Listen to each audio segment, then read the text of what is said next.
Good morning, everyone on LinkedIn, on YouTube, and also on Facebook Live. My name is Adrian, and I'm the CEO, founder of Career Agility International. And once again, together with Yen, my co-founder and super coach, we are seeing you here on the Career Success Show with Adrian and Yen. How are you doing today, Yen? Hi, it is actually a Thursday afternoon, and we're doing a pre-recorded session. So I will say both good morning and good afternoon, because we have a special guest segment. And today's going to be wonderful. Yeah, and that's why we wanted to. That's why we had to do a quick recording on a Thursday instead. Yeah, and because it's a Thursday and not a Friday, I was actually expecting you to say a TGI AF. Thank God it's almost Friday. Almost Friday. Almost Friday for you. It is 2 more sleeps to the weekend, and it's always useful to think about what you want to do this weekend because it's something to look forward to. Yes, correct. And we're quite lucky today because we're actually talking to Bernard Lim, whom I've been a big fan of for the past since I was a kid. Actually, I know this makes him sound really old, but he's not really that old. No, don't go there. But and just some background as to what exactly sparked this, because there was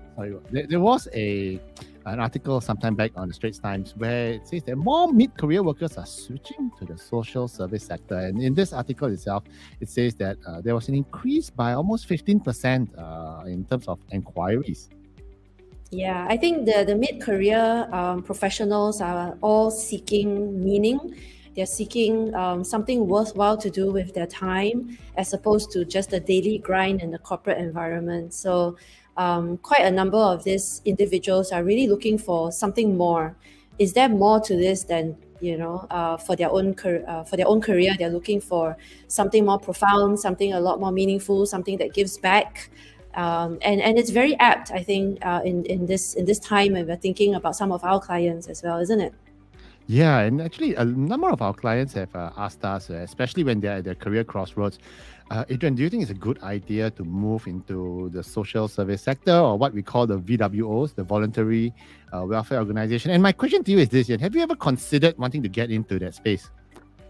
I do a lot of volunteer work, and I get meaning from there. I'm not sure that I would work there full time at this point, because as you know, Adrian, I'm not working full time. I'm a portfolio careerist. Yeah, so it's something that I may consider when the time is right. But at this point, not in the near future. How about you?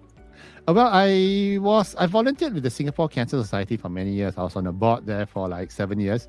Really meaningful work. And, those were the days when I look back very fondly on the lives that we impacted. So it is really exciting. Right now, it's a different phase of my career. But you're right. Now, when the time is right, I'll probably want to move in, but maybe perhaps not in full time, but on a volunteer basis.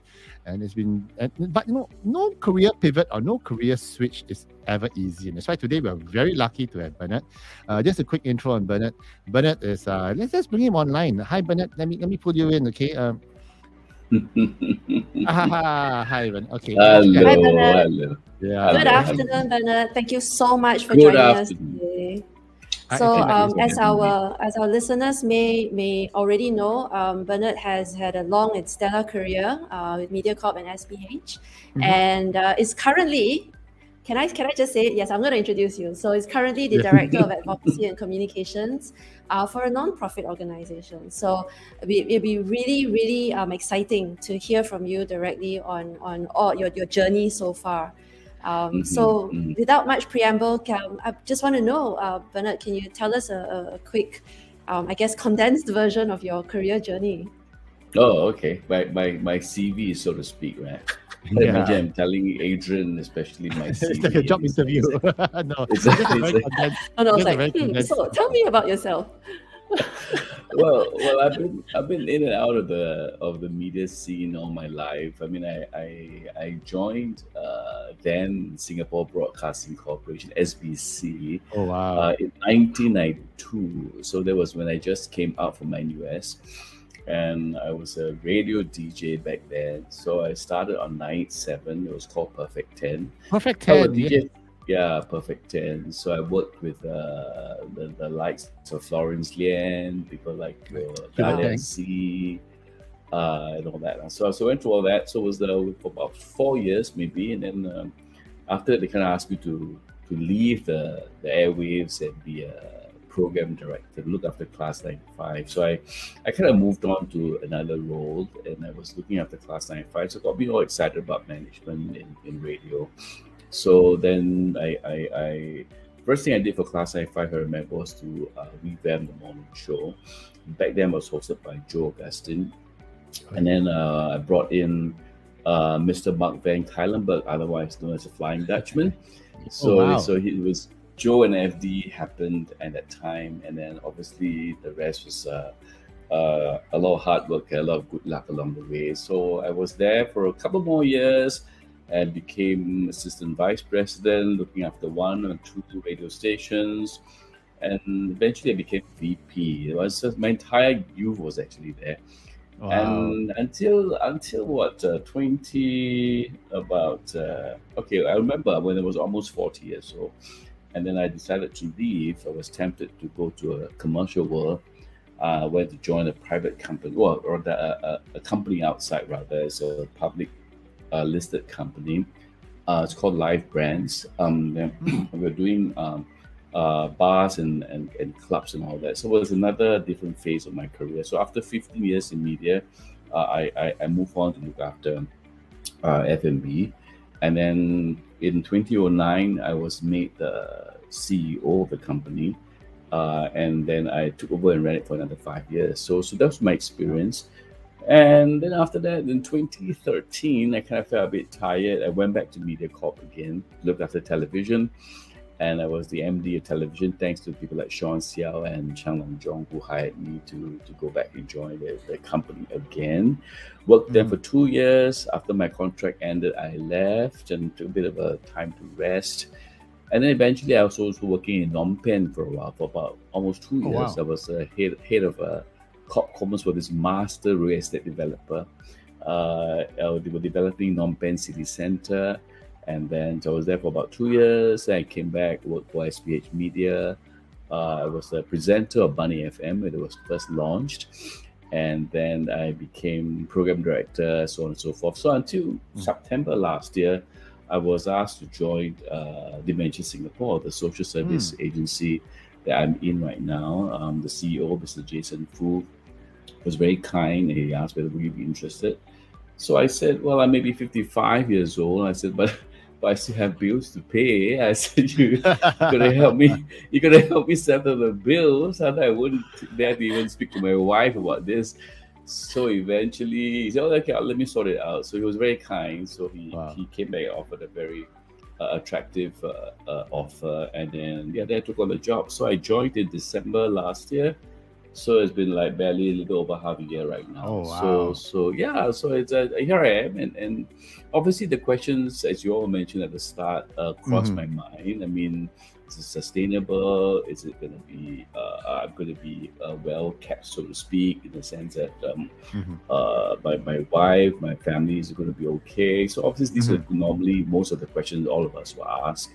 Yeah. And after so long, I mean, I must say that it's a good decision. I'm happy what I'm doing right now. I think the issue of doing purposeful work mattered for me to make the decision. Like I said, I mean, I really enjoyed myself working in corporates for the many years. I think for a change, it was good to do something slightly different, and I do feel that sense of purpose at work right now. Wonderful. Nice. As I was writing some notes, I wrote 1 pivot, and then I went, hang on, 2 pivots. Then I wrote 3 pivots, and I'm thinking, okay, our friend has had many job / industry / career changes. So interesting, the fact that you're extremely versatile. And adaptable and agile. It's amazing. That's right. But a quick one, I noticed that your background, because I of course stalked you on LinkedIn, that you come with a qualification in communications, and that has been the common thread throughout your career. I don't think that there's been a lot of shift too much from that. That's been like the one thing that's been a constant in your career, was the fact that you have the communications experience and the skills and the background. I think maybe I would say that a bit of I would add that as a bit of also networking as well. I think networks are very Okay. important. Wonderful. I feel it's like you have a circle of contacts, acquaintances, and those kind of move along with you. I mean, to be fair, I made some very good friends along the way. I've also made Mhm. some friends who turn out to be very Mm. disappointing after a while. So, Okay. so some of these contacts kind of I bring along with me. I mean, for that matter, I'm sure you all know that Dementia Singapore we're embarking on a very big, massive event coming up in September, Yes. which is the 9th of September. Yes. September is actually World Alzheimer's Month. So on the Oh 9th Mm. wow. Okay. yeah, so we're embarking on this big exercise to really bring dementia out to the heartlands. Mm-hmm. And because we also recognize that we've not been reaching out to the heartlands strong enough. So I have also proposed that we should go back to the heartlands. So Yeah. the first one that we're kicking off is in September the 9th. It's that Mm. our Tampines hub. And basically we're going to do a full day carnival, which is free Nice. for our Kara members. Kara is a Dementia Singapore app that you kind of Okay. join to be part of a community of people living with dementia. And at the night after the carnival, we're going to turn the place around, and we're going to host our first ever fundraising concert featuring an international act. So we are Yes. flying in Michael Learns to Rock from Michael Denmark. Learns to Rock. That's amazing. You've heard it. You've heard it here, okay, our viewers. Michael Learns to Rock is coming down to Singapore, and if you remember all their Yeah. hits, they'll be here live. And you got to book tickets fast because I heard they're being sold out very quickly, right? Tickets are being sold as I speak right now. Today, now we are recording. It's a Thursday. Tickets only started yesterday on Wednesday at 11 a.m. So it's very very encouraging. So the Nice. early bird tickets have all been sold out. So we are gonna be having a second burst closer to the 19th of this month, where we have a little bit more tickets to sell, and that's coming up. So, but we're very happy and encouraged by the response. I Mm. mean, not just Nice. from members of public, but also our corporate sponsors as well. I think the corporate sponsors have Wow. come in very, very generously, and I want to thank them. I think it's important to get the kind of commercial financial support so that Mm. we are able to be equipped to put on a huge event like that. It is clearly the biggest event that Dementia Singapore has ever undertaken. Wow. That It sounds so sounds exciting. exciting. Yeah, and once the tickets are back on sale again, when's the tickets come? So the tickets are coming back on sale again, or are they still on sale now? We have sold out the early bird Early bird batch one. already. So the second batch will come through will be on the 19th of July.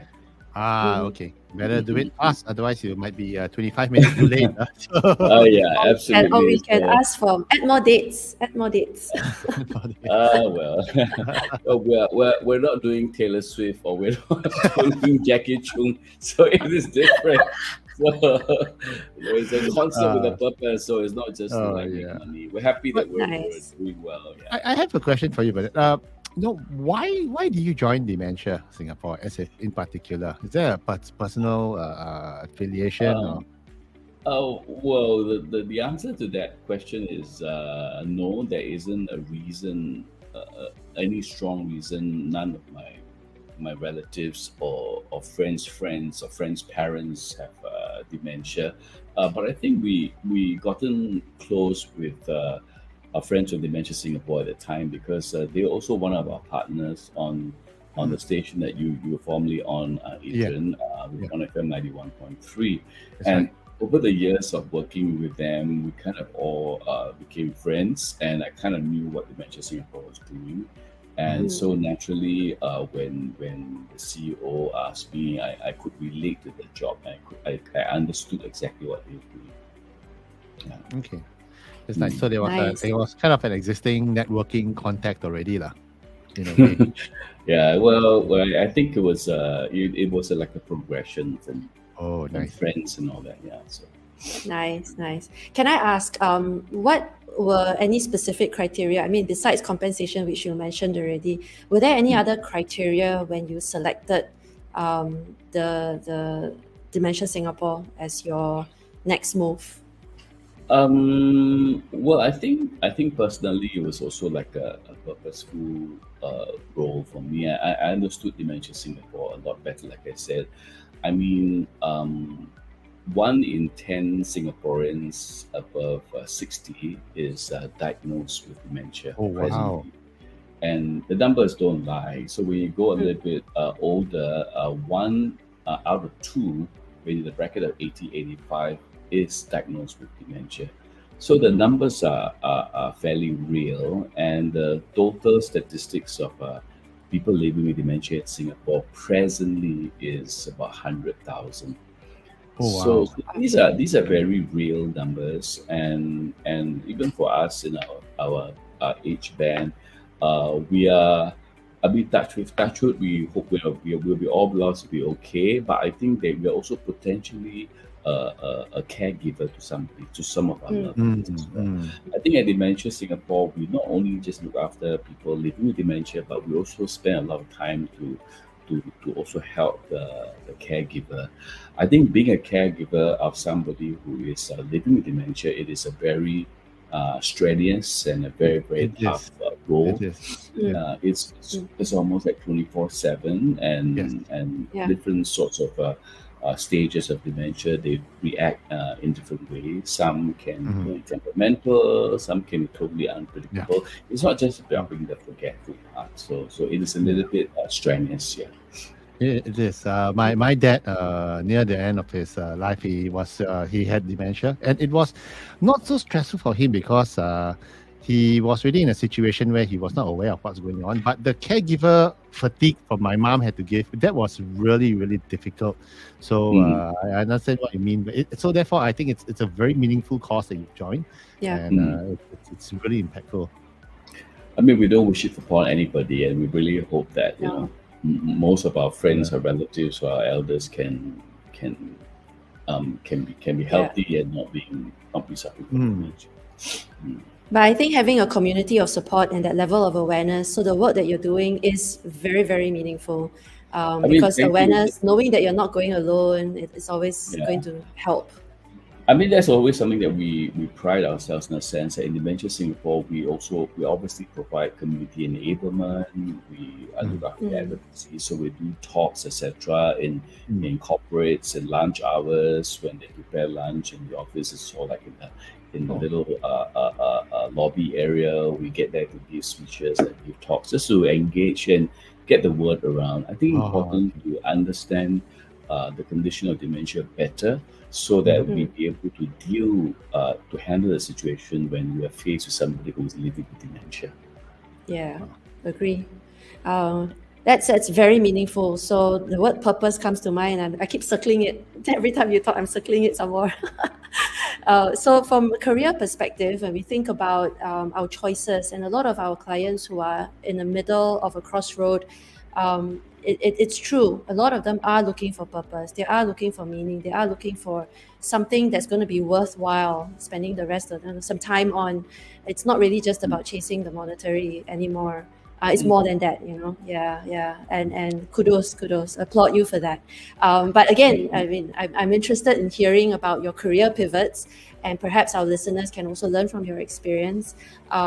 Maybe you can share, did you face any challenges in transitioning from the work that you used to do as a VP within, say, a corporate type environment into your current role, heading up the advocacy or the communications line Yeah. Was with that like a Dementia culture shock? Singapore? Was there a I transition? wouldn't say it's culture shock. Let's just be honest. I mean, I have a team. We look after the dementia membership. We look after the comms, obviously, about 7 people. So one of my first meetings I was in, and I remember we were just talking about some of the activities coming up, and then they say, "Great, so and so coming to the care center." So I said, "Okay, that's interesting for her to visit us." And then the next thing I know was that. So I turned around, and said, "Okay, this is done. We've done. Let's check out." So is anybody filming this? So everybody around the table looked at me like, what are you talking about? So I said, hello, this is in the industry where I was, I said, this is a given, this is no need to even say, whenever somebody's coming Content. Yeah. to the studio, we have to film, and good enough, and within 1-2 hours, it's up on socials. So initially, that was a bit of my, I would call it a culture shock, but I was a bit like, hey, this was not this has to be put into the checkbox in a sense. So it wasn't a given. So obviously now it's just a lot better. So these are the little things that I have to adjust. Obviously, the intensity, the energy is different, but I think it will take time to adjust. And likewise, I have to adjust as well because we're not working in that kind of a pace anymore. Not that we shouldn't be. I mean, I always told my team that, hey, hello, if we can bring in Michelin's Rock, if we can sell out the tickets, then we are not a charity anymore. I said, please get that into your head. I said, people don't see us as a charity anymore. That's true. This is like really large scale. We've gone to a different level, So I said, it is really not about being a charity. Coming back to Michelin's Rock, I think I also want to give credit. I'm not sure whether they are watching this, but I think the board of directors have given us the best support as well. The CEO, Jason Fu, has really supported us, especially for this particular idea. I'm sure it must be quite a huge a decision to make for all of them to commit the kind of amount financially to support this particular event, and to obviously hope that everything will turn out well. I mean, we're all spending public money. This is money that we raise. This is funding from the government, from our corporate sponsors. So there is a certain responsibility to spend money. So that part of it we all understand, and I think we empathize with that part of it. Wonderful. I think, so I wrote the word intensity. Sorry, Adrian, my turn first. Okay, go. Because Bernard said intensity. And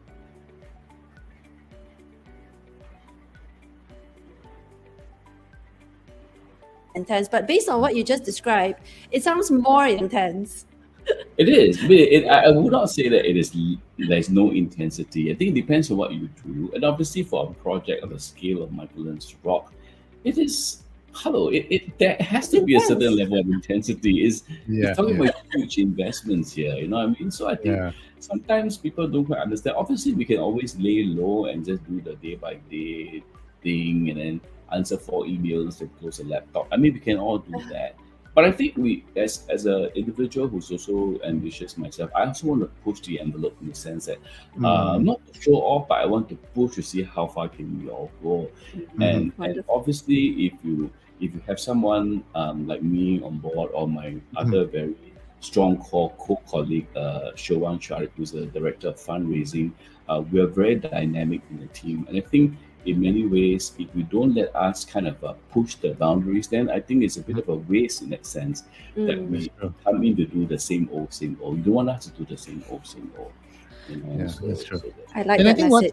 One I think is interesting is also this thing about what we call intersectionality. You see, where you intersect, you bring along your commercial savvy, your contacts and everything, and your entrepreneurial spirit as well, and you're introducing it to an environment where they are not so familiar with it, but they are benefiting from it. So I think that's one of the nice things about for commercial folks pivoting into a VWO. But once again, like what you said, you have to make sure that the leadership team there aligns with you, and otherwise you might feel frustrated, right? Exactly. So in fact, I want to tell you that there's another thing that I also want to mention, that it's also very much supported by some of my friends that I knew from the past, in the former industries. I mean, it's not that anybody can find a way to reach out to Michelin's Rock. So obviously there are some people who has that link, and not everybody can put up a big full-on professional concert at our Tampines hub. So these are the friends that I've made in the past who are doing such things professionally, who are still doing such things professionally, and they're able to be part of this team with their commercial experience, expertise to come in and put on this big show. So you are right. It's everybody from all walks of life who are coming in with a common purpose to do good, and obviously not to lose money, but maybe to make lesser money. But we're all for it. Yeah, no, that's true. Yeah, I wrote that as bringing value to your new organization. I think it's a lesson that it's a good tip for everyone who's thinking of moving into any job. Next job, always think about how you can add value and push, like you said, push the envelope a little bit. And definitely, because you bring the commercial acumen and you also bring all your old friends along with you, which is amazing. Yeah. Do you have any other questions, Adrian, for Bernard?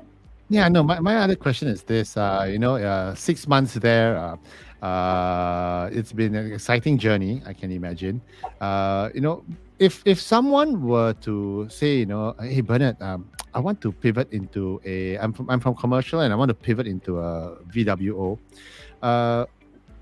What sort of criteria should I choose? But even before that, what exactly is it a good idea? Or am I just being impulsive? Were you being impulsive when you made this move? I mean, okay, now that you ask me this, I think maybe if I was 10 years younger, maybe I would be a little bit more hesitant. I don't know. I don't know whether that means good or not good. I mean, I maybe if I was like 45 in my early 40s, I might be thinking a little bit harder. Well, I'm not saying that now I don't have to think. It's just that I was more ready to take on a more purposeful work in that sense. So therefore, it was a lot easier for me to make that decision. I was basically a little bit also jaded with the whole commercial, the corporate world dynamics and all that. So I was more ready. But I think importantly to also stress that what is your focus? At the end of the day, it's important for us to ask ourselves what is our focus. I think we must be aware that we're prepared to forego the flying business class part. We're prepared to forego the having 5 people working for you part. I think these are some of the things we have to prepare ourselves. We have to be centered to make that decision. And I also knew that it was a time for me to do more purposeful work. So I wasn't about to wait for a car to be driven to send me everywhere. So I was also, my expectation was also set in that sense. So I think for any individuals who come into this particular sector, it's regardless of what rank you are looking at, it has to be those broad mindsets. We must be prepared for ourselves individually so that we do not be disappointed when we come on board. Yeah, it was one of those comments that we hear a lot. People will say things like, yeah, the not-for-profit environment doesn't pay as well as corporate, and it feels like a role only for those that can afford it. So, what do you say to that, right? Not wrong to say that, to be fair, not wrong to say that. I think obviously it depends on the person who's running this organization. If this is a person who runs the organization with a certain financial experience, business experience, the person will also know that all of us are driven and motivated by certain things, right? So along the way, when the company does well, the team does well, even though it's a charity, all of us need to be rewarded at some point in time as well. So as long as you put in a fair share of our work, and ultimately, if you have that passion for that particular job, and I always feel that the passion for any job is so important. I was in broadcasting, whether it's a radio DJ, television presenter, the passion is so important. It comes through because not all jobs pay you well. Let's all recognize that. It's not just about the money that drives you. It's also about other things. It's about the satisfaction. It's about the joy, the people they work with. These are all very important elements that many of us sometimes we overlook. So I mean, I like to go to work and come home and with a free mind to watch Netflix with a bunch of chips in my wife. I mean, these are things that I have set my expectation in a sense. You know what I mean? Yeah. So we have to be personally I hear prepared. We have to be prepared. Yeah. That's nice. That's good. Wonderful. Do you have any ideas on what's next for you after, well, in the near future, after the major event which we highlighted? Was asking about your plans moving forward.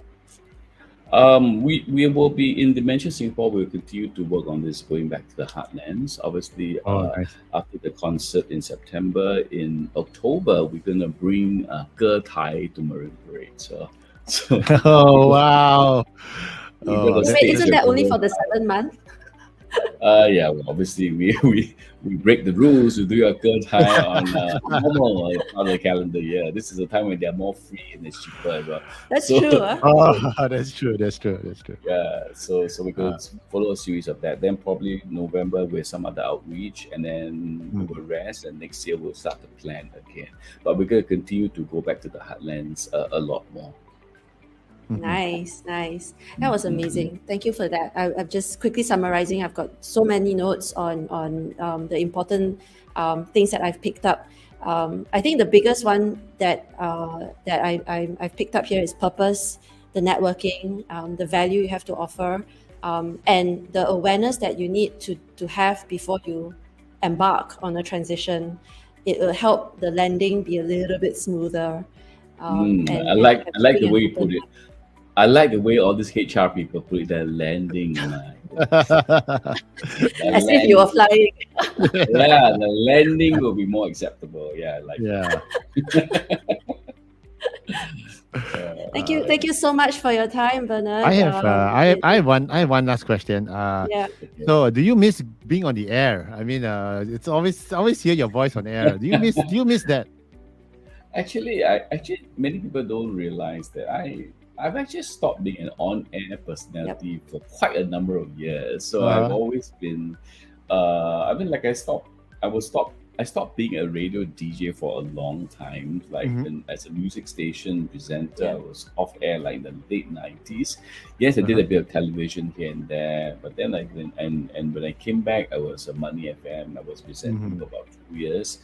But that's about okay. I mean, the long and short is I don't really miss it, but I do feel passionate about it. In a sense, I do passionate about it, and so when I'm in a car, I hear a certain DJ on a certain station, and I'm like, hey, what is going on? What is she saying there in that way? You know, nobody trained her. You know, the occupational hazard. I was like, oh, what is this? You know, so my wife always tells me, no, please none of your business. Shut up. Oh, let's talk about this. It's not your job anymore. Yeah, okay. So in that sense, I don't miss being on air, but I do miss friends. I mean, people like Glenn.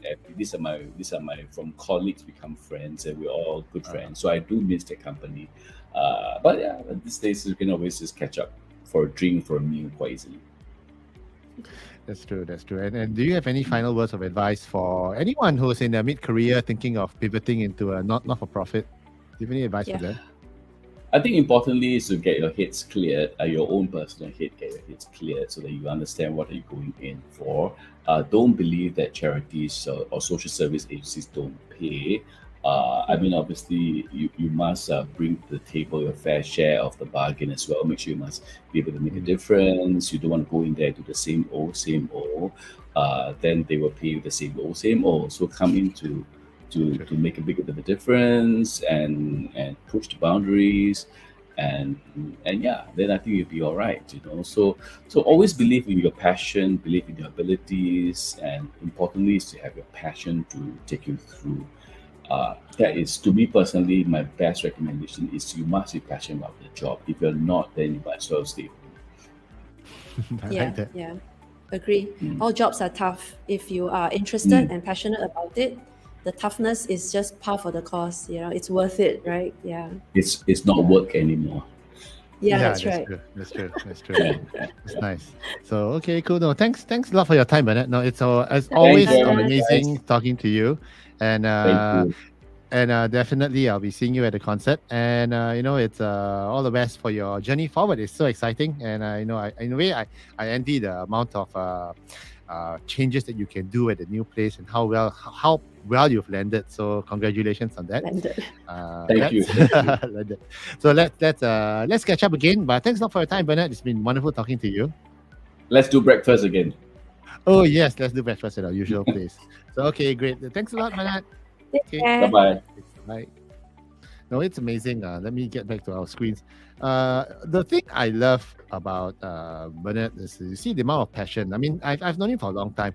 He's Yeah. always very passionate. He's driven by passion, and I think that's amazing. Even in his own personal life, if you follow his Facebook, it's you see a lot of things that he's very passionate about. His family, his daughter, and it's just amazing to see that he's right now landed in a place where he's really passionate about, and the people love him as well.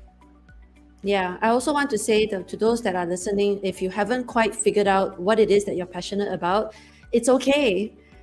It's not the end of the world, because one of the other advice that we have is it's not always work does not have to be about your passion. You can find your passion outside of work as well. Not to sound overly contrarian to what you're saying, Adrian, but yes, I think Bernard does epitomize at that happy sweet spot where his work and his passions align, and he's managed to create for himself an environment where there's a lot of harmony and a lot of balance between his career and his life and what is meaningful to him. So it's something we can all aspire to.